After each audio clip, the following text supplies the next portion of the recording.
शांति नुहति भगवान से भगवान जहाँ को जगत में भावुँ जी जहाँ को भगवान भावी से शांति नुहति तेणु पितामाता प्रति श्रद्धा आज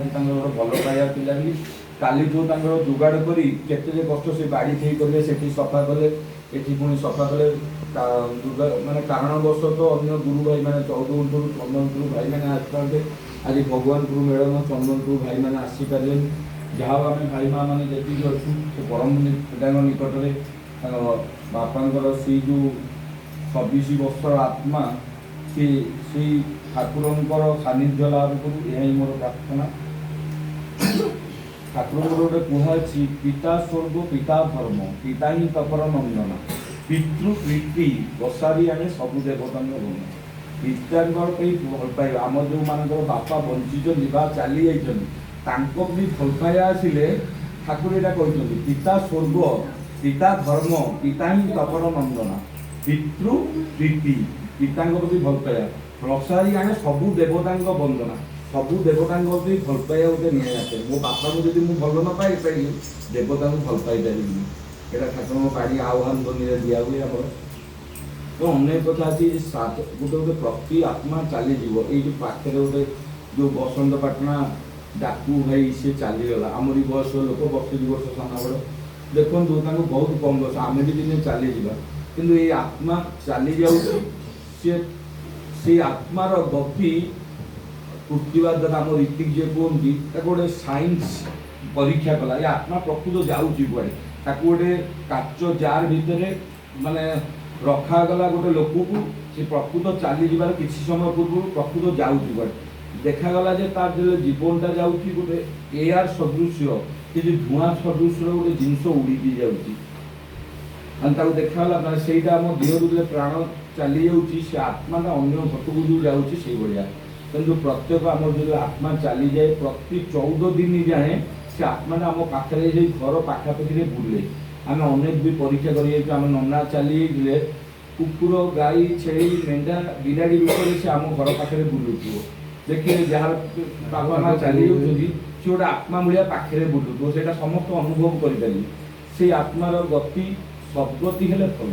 तेणु आत्मा 3 प्रकार आम कौ स्वर्गपुर मर्त्यपुर पातालपुर एमती 3 जो स्वर्ग मर्त्य अच्छी स्वर्गटा भल ना मर्त्य भल स्वर्ग को जी गला भल माने तार भल कर्म अच्छी स्वर्ग को गला मर्त्य माने नकर पड़ा माने सेठी पुणी अच्छा जम माने सेठी पुणी मरला जंत्रणा दौरान अनेक कथा से विषय अच्छे आम तो धारणा ना आम भी सेमती आत्मा अच्छु चली जा जो न आम भी जब कर्म से भाया करते गेजा भी खावा पड़ो कर्म पर मरवा पर भी जम जंत्रणा पुणी लगे माने मरीजा पर जीवन चली जाए प्राण रू से जो आत्माटा रहे सी पुणी जम जंत्रणा पाए तेणु ये अनेक कथा कुकर्म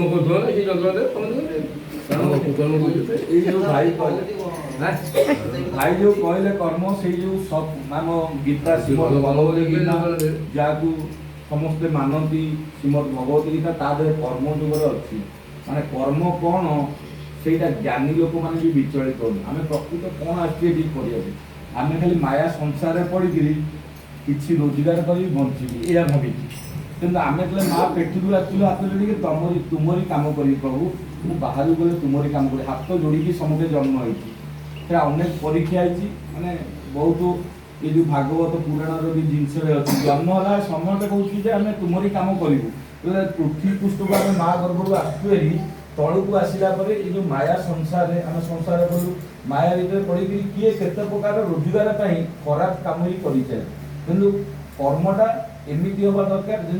गोटे कहते कर्म तोर निज गुरु उद्धव केते तू पचारू कर्म तोर निज गुरु कर्मटा है गुरु किंतु कर्मटा कौन आ कुकर्म कौन खराब कर्म कौन ज्ञानी लोक मैंने भी विचलित होती कर्म नुहे जे मुझ संसार को आसी खाली कर्म है धर्म देकर कर्मटा करवा जहाँ भी रोजगार करा धर्म कर्म करवा कारण कर्मटा नुहे जे मुझ रोजगार करी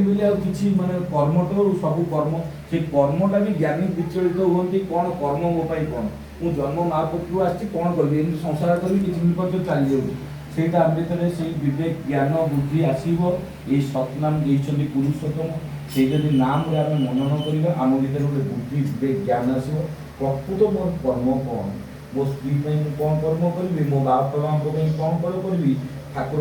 कौन कर्म करी एमती अनेक भावना ଆମର କଥାରେ ରହିଯାଏ, କିନ୍ତୁ ପରମ ପିତାଙ୍କ ନାମ ଦ୍ୱାରା ସିଏ ହିଁ ଶକ୍ତି ଯୋଗାଡ଼ ଦେଇ ଦିଅନ୍ତି ମୋର କର୍ମ କଣ।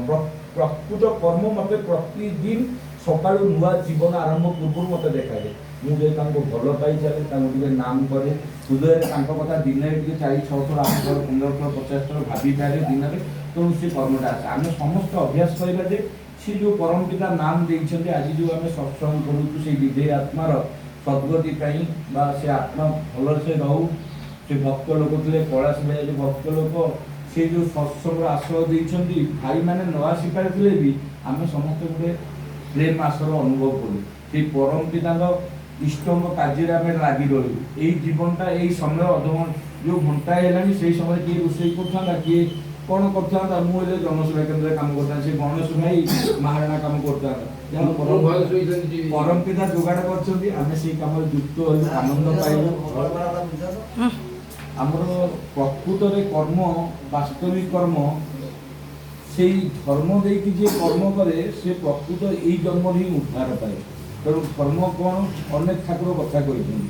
ତେଣୁ ଧର୍ମର ଅର୍ଥ ସଂଜ୍ଞା ଦେବାକୁ ଯାଇଛନ୍ତି, ଯେଉଁ ଆଚରଣ ବାକ୍ୟ କର୍ମ ବଞ୍ଚି ବଢ଼ିବାର ଉତ୍ସ ହୁଏ। ଯେଉଁ ଆଚରଣ ଆଉ ବାକ୍ୟ ଆଉ କର୍ମ, ଏଇ ତିନିଟା ଯେତେବେଳେ ବଞ୍ଚିବାକୁ ତମକୁ ଉତ୍ସାହ ଦେଉଛି, ଠାକୁର କହିଲେ ତାହା ହିଁ ଧର୍ମ। ଆଉ ଧର୍ମ ଜଗତରେ କିଛି ହିଁ ନାହିଁ। ଆମେ ବିଭିନ୍ନ ଧର୍ମ କଥା ଭାବୁ, ଗାଁ ଗହଳିରେ କହୁ ଯେ ତାକୁ ଦେଇଦେଲି ଧର୍ମ ହେଲା, ତାକୁ ଖାଇବାକୁ ଦେଲି। ଠାକୁର କିନ୍ତୁ ସେ ଦବାନଳ ଭିତରେ ଧର୍ମକୁ ରଖିନାହାନ୍ତି। ଯେଉଁ ଆଚରଣ, ମାନେ ମୋ ଭିତରେ ଯଦି ଆଚରଣ ପରିବର୍ତ୍ତନ ହେଲା, ତାହେଲେ ଧର୍ମ ମୁଁ କରୁନି। ଯେଉଁ ଧର୍ମରୁ ଆଚରଣ ଆଣିଛି, ଯେଉଁ ଆଚରଣ ଆଉ ବାକ୍ୟ, ମୋର ଯେଉଁ କଥାଟା ମୁଁ କହୁଛି ପଢ଼ା କଥା କି ଅସଭ୍ୟ ଭଳିଆ କଥା କହୁଛି, ସେଇଟା ଯଦି ପରିବର୍ତ୍ତନ ହେଲା, ଠାକୁରଙ୍କୁ ପରମ ପିତାଙ୍କୁ ଧରିଲେ ମଣିଷ ଭିତରେ ଗୋଟେ ସୁକର୍ମ ଆସେ। ପ୍ରତିଟି କଥାରେ ତାର ଗୋଟେ ସ୍ପନ୍ଦନ ବାହାରେ। କିନ୍ତୁ ଆମେ ତ ଏତେ ନିଷ୍ଠା ହେଇନୁ। ଆମେ ଯେଉଁ ଭାଇମାନେ ଅଛୁ ପରମ ପିତାଙ୍କ କାମରେ ଯୁକ୍ତ ହେବା, ସେଇ ଯେଉଁ ଆଜି ବିଧେୟ ଆତ୍ମା ଯାଇଛି, ଆମର ଆତ୍ମା ଯେମିତି ଚାଲିଯିବ, ଆମ ପିଲା ବି ଆମ ପାଇଁ ସତ୍ସଙ୍ଗ ଯେମିତି କରୁଥିବେ, ସେଇ ନାମଟା ଆମ ପାଇଁ ଧ୍ୱନି ଦେଉଥିବେ, ଆମେ ଉପରେ ରହିକରି ବି ସ୍ୱର୍ଗରେ ସେଇଟା ଅନୁଭବ କରିପାରିବା। ସେଇଭଳି ଆମେ ପିଲାମାନଙ୍କୁ ବି ଭରିବା। ପ୍ରତି ଘରେ ପ୍ରାର୍ଥନା ହେବ, ଯାହା ଘରେ ଶଙ୍ଖ ନାହିଁ ମିନିମମ୍ ଗୋଟେ ଶଙ୍ଖ ରଖିବା, ଘରେ ପ୍ରାର୍ଥନା କରିବା। এই ଦୁଇଓଳା ପ୍ରାର୍ଥନା ଆଉ ନାମ ଦେଇକି ଆମ ଭିତରେ ଗୋଟେ ଆନନ୍ଦ ମନକୁ ପାଇବା। ଏ ହେଲା କଥା। ଆଉ ବଡ଼ା ସେଇଙ୍କ ଶ୍ରାଦ୍ଧ ଦିନ